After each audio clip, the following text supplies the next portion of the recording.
George, the mortgage payment bounced once more. This month. Can you cover it? George is my name.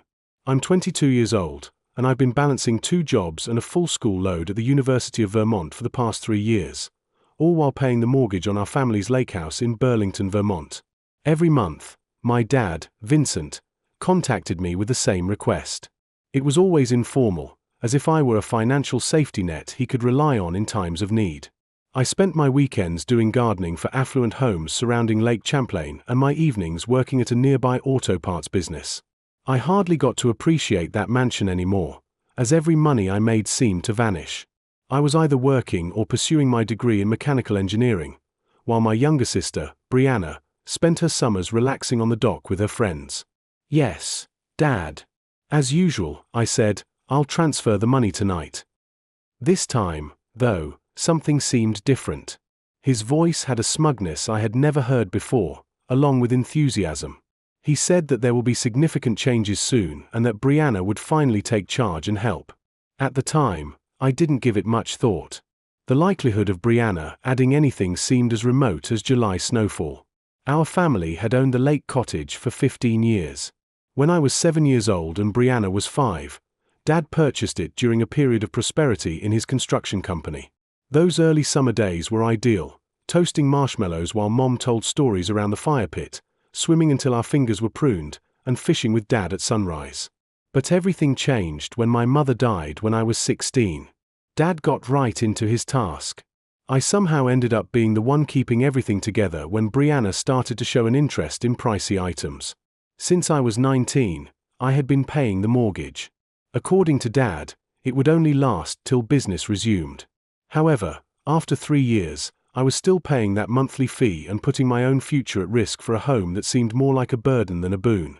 I sat in my small apartment close to college that night and looked at my bank balance. I hardly had any money left over after paying my rent, utilities, and mortgage. Property taxes had taken the money from my books. New brakes were needed for my automobile, but it would have to wait till later. Pictures from Brianna's most recent shopping spree in Boston, which included weekend excursions to New York City, pricey restaurants, and luxury handbags, were all over her social media accounts. At the age of 20, she had never had a job in her life. At the same time, I was eating ramen noodles for the 4th consecutive night and wearing the same 3 shirts in succession. There was no doubt that something was shifting. The way you can sense a storm before the first clouds appear is how I felt it in my bones. I had always been the responsible one growing up. During my junior year of high school, I took over without being asked when Mom became ill. I kept my grades up, helped out around the house, and took her to chemotherapy treatments so Mom wouldn't have to worry about my future. Dad felt adrift after she passed away, so I naturally acted as a liaison between him and Brianna. Dad had never acknowledged it, but Brianna had always been his favorite. I received Dad's stubbornness and overanalyzing of everything, whereas she acquired Mom's easy charm and brilliant grin. People paid attention when Brianna sobbed. I was supposed to handle my own difficulties as they arose. Months have passed since the warning signals appeared.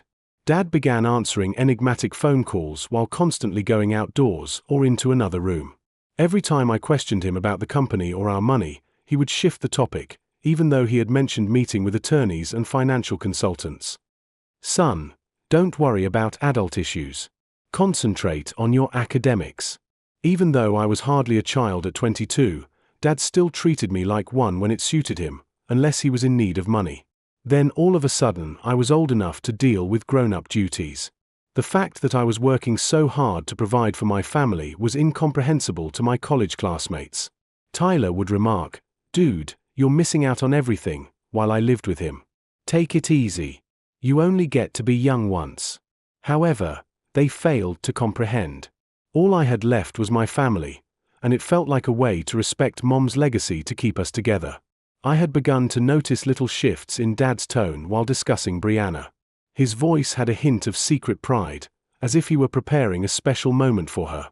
In the meanwhile, our discussions shifted to a more transactional tone. After asking about school and the mortgage, he would end the call.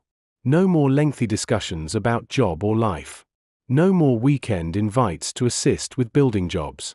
The lake house itself was in poor condition. The heating system was nearing the end of its useful life, the dock required repairs, and the roof had 2 leaks.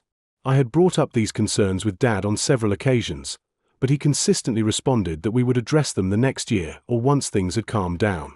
Brianna was there with 6 of her college pals when I drove by to check on the property last month. There were cigarette burns on Mom's antique coffee table, shattered sliding doors to the terrace, and empty bottles all over the house. Dad simply sighed and remarked, "Boys will be boys," when I phoned him about it. "She's young and enjoying herself." They weren't boys, though. They were entitled grown-ups who showed no regard for anything that did not belong to them. Apparently, my sister didn't either. I was studying for my midterms on a Tuesday night in October when I received the call. I hadn't heard Dad's voice in years, but it was different now, brighter and more animated. "George, I have an important item to tell you. I've established Brianna a trust fund. $500,000. She will have access to it tomorrow." I paused in the middle of a sentence. $500,000. I have never seen that much money in my life. More than I would make if I worked 2 jobs and barely made ends meet for years. "Wow, Dad, that's amazing. It's a substantial sum of money." Firmly, "She deserves it," he added. "I finally discovered a method to fulfill your mother's constant desire to see that Brianna was taken care of. It's the best way to help her get started in life," the lawyer stated. I waited for him to mention me, to explain how this affected our arrangement with the lake house, to acknowledge that I'd been supporting the family for 3 years while Brianna partied, but he didn't. "So, she'll be able to help with the house expenses now?" I asked carefully. "Oh, she'll figure all that out. The trust is hers to manage however she sees fit. You know how smart she is with money." Smart with money? Brianna, who'd never balanced a checkbook or worked an hour in her life. Brianna, who thought money grew on trees and treated my monthly transfers like they were automatic deposits from heaven. After I hung up, I sat in my apartment for 2 hours, just thinking. Mom had wanted to take care of Brianna, but what about me? What about the sacrifices I'd made, the opportunities I'd missed, the relationships I'd lost because I was always working or stressed about money? I pulled up my bank records and calculated exactly how much I'd contributed to the family over the past 3 years. Mortgage payments, utilities, repairs, property taxes. It came to nearly $60,000. Money that could have paid for my entire education, bought me a reliable car, maybe even let me study abroad like I'd always dreamed. The next morning, I saw Brianna's Instagram stories. She was at a luxury car dealership in Burlington, posing next to a brand new BMW convertible. The caption read, "Trust fund baby mode activated. Thanks, Daddy." She'd blown $40,000 in one day on a car while I was driving a 15-year-old Honda with a rattling exhaust and tires that should have been replaced months ago. I closed the app and opened my banking website. For the first time in 3 years, I wasn't going to make that automatic transfer to the lake house account. If Brianna had $500,000 to play with, she could figure out how to pay a $3,000 mortgage. I felt lighter than I had in years and also terrified. The first text came 2 weeks later, right as I was leaving my morning engineering class. "Mortgage is due today. The payment didn't go through. Can you handle it, Dad?" I stared at the message for a long moment, then typed back, "I thought Brianna was handling house expenses now with her trust fund." My phone rang immediately. "George, what's this about? You've always covered the mortgage. Brianna's money is for her future, not family bills." "Dad, I've been covering it for 3 years while working 2 jobs. I need to focus on my own future now." There was a long pause. "Son, we can't afford to lose this house. It's all we have left of your mother." The guilt hit exactly where he intended. But I'd been thinking about this for weeks, running scenarios in my head, preparing for this conversation. Brianna just bought a $40,000 car. The mortgage is $3,000 a month. She could cover it for over a year with what she spent on that BMW. "That's different," Dad said, his voice hardening. "That car is an investment in her image, her confidence. You don't understand the pressure she's under." Pressure? I almost laughed. The pressure of choosing between designer handbags and spa treatments? I can't do it anymore, Dad. I'm behind on my own rent. I'm eating one meal a day, and my car is falling apart. I need to take care of myself. Fine, he said, the word sharp as a blade. I'll figure something else out. But don't come crying to me when you realize how good you had it. He hung up, leaving me standing outside the engineering building with my hands shaking. I'd never directly defied him before, never put my own needs first. It felt foreign, terrifying, and somehow necessary. Over the next week, I learned just how deep the trap was. Dad called my Uncle Patrick, who'd co-signed the original mortgage years ago. Uncle Patrick called me, confused and concerned. George, your dad says you've abandoned the family. He's asking me to take over the payments, but I'm 3 years from retirement myself. What's going on? I explained the situation, and Uncle Patrick was quiet for a long time. Jesus, kid. 500 grand for Brianna and nothing for you after everything you've done? It's not about the money, I lied. It was absolutely about the money, but also about respect, recognition, basic fairness. Like hell it isn't. Your dad's lost his mind if he thinks that girl can manage a trust fund responsibly. But Dad wasn't thinking rationally. He was running on guilt and favoritism and a fantasy version of Brianna that existed only in his head. Meanwhile, my sister was posting pictures from a week-long vacation in Miami, apparently unaware that the family was facing a financial crisis. I started getting calls from Brianna's friends, people I barely knew, asking if I was really going to let the family lose the lake house over money. Somehow, I'd become the villain in this story, the selfish son who'd abandoned his responsibilities. The worst part was doubting myself. At night, lying in bed, I'd wonder if I was being petty and vindictive. Maybe I should just make the payment one more time, give them a chance to figure things out. But then I'd remember Brianna's Instagram stories, her casual cruelty about money, and my resolve would harden again. 2 weeks after my conversation with Dad, I got a call from the bank. They were starting foreclosure proceedings. Dad had listed me as a reference on the mortgage documents, and they wanted to know if I was planning to bring the account current. No, I said quietly. I'm not.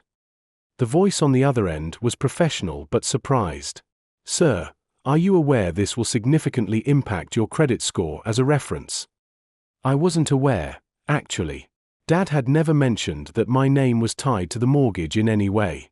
Just one more thing he'd failed to tell me.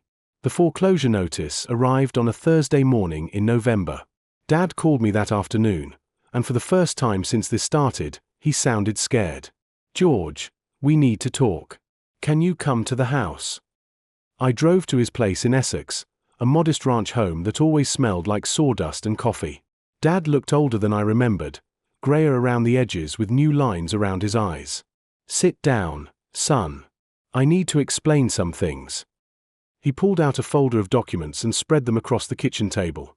Bank statements, legal papers, loan agreements, a paper trail of financial decisions I'd never been told about. The construction business has been struggling for 2 years, he began. I had to take out a second mortgage on this house to keep it afloat. Then the lake house started having problems with the foundation. The repairs are going to cost $60,000 minimum. I stared at the papers, trying to process what he was telling me. Why didn't you tell me any of this? I didn't want to worry you. You were doing so well in school, working so hard. I thought I could handle it. But there was more. The trust fund for Brianna hadn't come from his savings. It had come from liquidating Mom's life insurance policy and his own retirement accounts. He'd bet everything on the idea that giving Brianna a lump sum would somehow solve the family's financial problems. I thought she'd be responsible with it, he said, his voice barely above a whisper. I thought she'd help with the family expenses. Maybe invest some of it wisely. Instead, Brianna had spent nearly half the money in 6 weeks. The BMW, the Miami vacation, designer clothes, expensive dinners, jewelry for her friends. She was treating the trust fund like a game, seeing how quickly she could burn through it. Where's the rest of the money? I asked. Dad pulled out Brianna's bank statements. I shouldn't have been surprised, but seeing the numbers on paper was still shocking. Shopping sprees in Boston and New York, a $15,000 weekend in Las Vegas, concert tickets, spa treatments, a $5,000 handbag. She won't answer my calls, Dad admitted.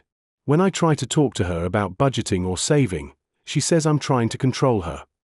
She thinks the money is hers to do whatever she wants with. Legally, he was right. The trust was structured so that Brianna had complete control once she turned 20. Dad couldn't take it back or impose restrictions. He'd given a 20-year-old girl with no financial experience $500,000 and hoped for the best. The bank wants $75,000 to stop the foreclosure, he continued. That's 3 months of missed payments plus penalties. Even if Brianna helped now, she doesn't have enough left. I looked at my father, really looked at him, and saw a man who'd made a series of terrible decisions driven by guilt and favoritism. He'd favored Brianna her entire life, convinced himself she was responsible and capable, and now reality was crashing down around him. What about your retirement? I asked. Gone, he said. Liquidated for the trust fund. The business is failing.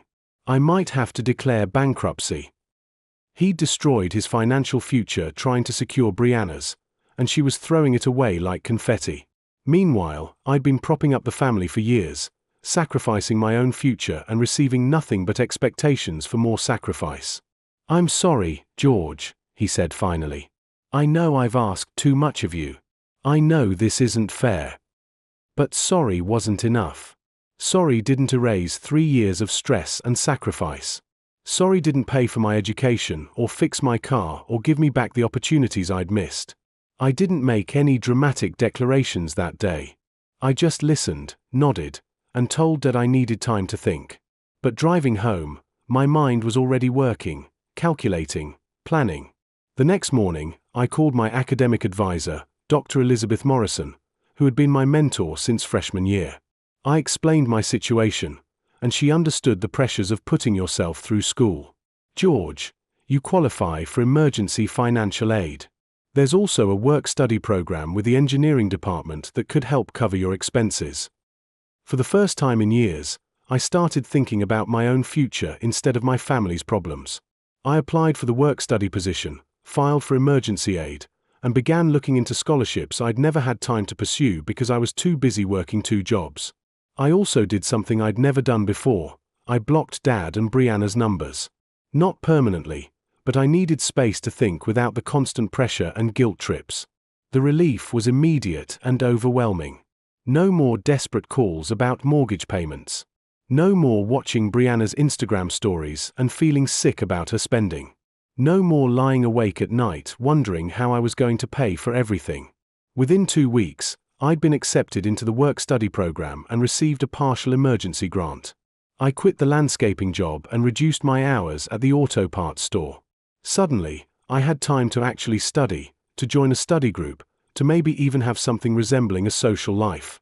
My grades improved immediately without the constant stress of supporting my family. My professors noticed the change and started talking to me about research opportunities, internships, and graduate school possibilities I'd never dared to consider. But Dad wasn't giving up easily.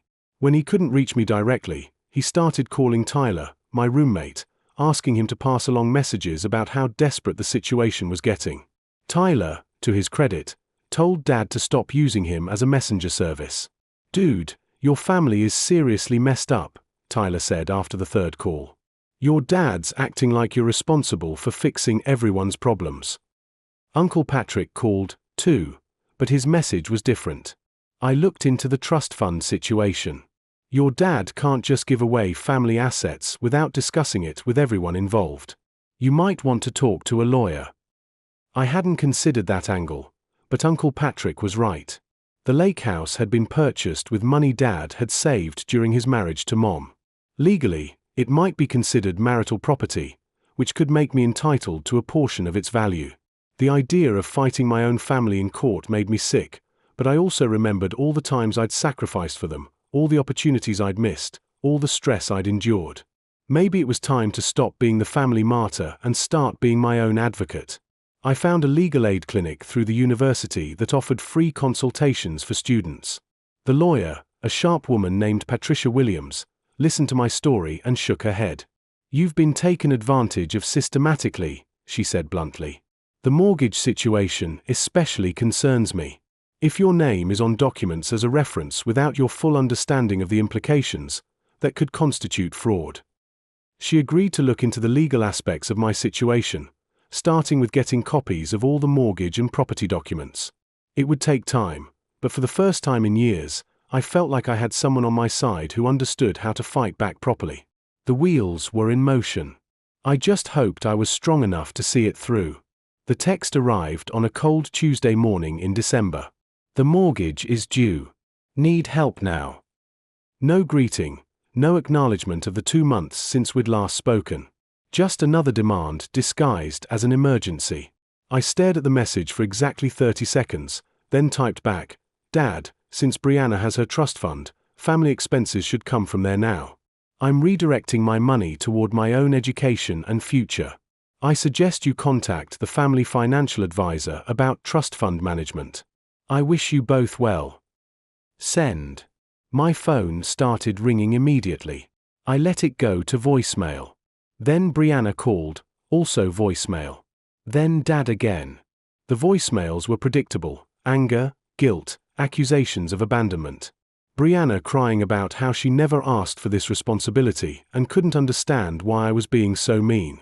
Dad calling me selfish and ungrateful, saying Mom would be ashamed of me. But I was done carrying their burdens. Patricia Williams had confirmed what I suspected. I had legal grounds to demand compensation for the years I'd supported the family. The mortgage documents showed my name listed as a financial guarantor without my knowledge, a form of fraud that could invalidate the entire agreement. More importantly, I discovered something Dad hadn't told me. The lake house deed listed both his and Mom's names as joint owners. When she died, her half should have gone to her estate, which meant it was legally mine and Brianna's inheritance. Dad had been collecting mortgage payments on a property that wasn't entirely his to control. I didn't need to fight him in court, though. The math was simple enough. Within 3 months, Brianna had blown through most of her trust fund. The BMW payments alone were $800 a month. Add her rent, shopping, dining, and travel, and she was spending faster than she could count. Meanwhile, the lake house was scheduled for foreclosure in January. Dad's construction business had folded completely. His own house was next. I sent one final text to Dad: "If you want to discuss transferring my rightful ownership share of the lake house, my lawyer can help arrange that. Otherwise, I'm focusing on my future. Good luck." Then I blocked both their numbers permanently. I didn't anticipate the adjustments that came with the spring semester. I was able to secure a summer internship with an engineering business in Burlington thanks to my work-study job. I had the best grades I had ever had. I had even begun dating Jennifer, a classmate who understood that I was serious about my future. In March, the lake house sold at foreclosure auction for just enough money to pay down the remaining balance. Dad relocated to a little apartment on the other side of town. When Brianna's trust money eventually ran out in April, she was forced to take her first job ever, which was part-time retail at a clothes store. Uncle Patrick, who had grown to be my primary source of family news, informed me of these changes. Additionally, he informed me that the majority of Brianna's college pals had moved on to other affluent classmates to steal from, and that her new boyfriend had abandoned her after the money vanished. Uncle Patrick mentioned, "Your dad asks about you sometimes, at one of our weekly coffee dates. He knows he messed up, but is too proud to admit it." I nodded, but the old guilt had left me. Dad had chosen his path, just as I had chosen mine, and there were certain things that could only be learnt the hard way. I was awarded a scholarship in May for my final year, which includes full tuition and a living stipend. I would be able to study without having to work for the first time since high school. I could devote all of my attention to getting a solid career after college and graduating with honors. The engineering company where I had interned offered me a job with fantastic pay, great benefits, and room for growth beginning after graduation. My family wanted me to give up my aspirations for their comfort, despite all I had fought so hard to achieve. That summer, I made one drive by the lake house. The dock had previously been fixed and the outside painted by the new owners. For the first time in years, it looked better. Not losing the house or losing touch with my family was the most difficult aspect. It was coming to terms with the fact that I had never been more than a source of income for them. But I was also freed by that insight. Vincent had to deal with a total breakdown of his financial stability. His image in the local sector was ruined when his construction company's insolvency was made public. He needed costly medical care that he could no longer afford because of the health issues brought on by the stress. He worked part-time retail jobs for the remainder of his life, never being able to make up for the things he had lost due to favoritism and bad planning. Among her old social group, Brianna's careless spending became a warning. She found that the majority of her connections had depended on her capacity to afford pricey presents and trips when her trust fund vanished. Because she had never learned work skills or financial discipline, she had trouble finding entry-level jobs. Within 6 months, the BMW was repossessed, leaving her with a mountain of debt and destroyed credit. She became lonely and resentful as her party pals moved on to new affluent prey. Eventually, she was forced to return to Vincent's little flat, where they refused to accept their own responsibilities for the catastrophe and instead blamed one another for their predicament. In retrospect, I saw that establishing limits wasn't selfish. It was essential to survival. If you allow it, sometimes the individuals who say they love you will actually drain you.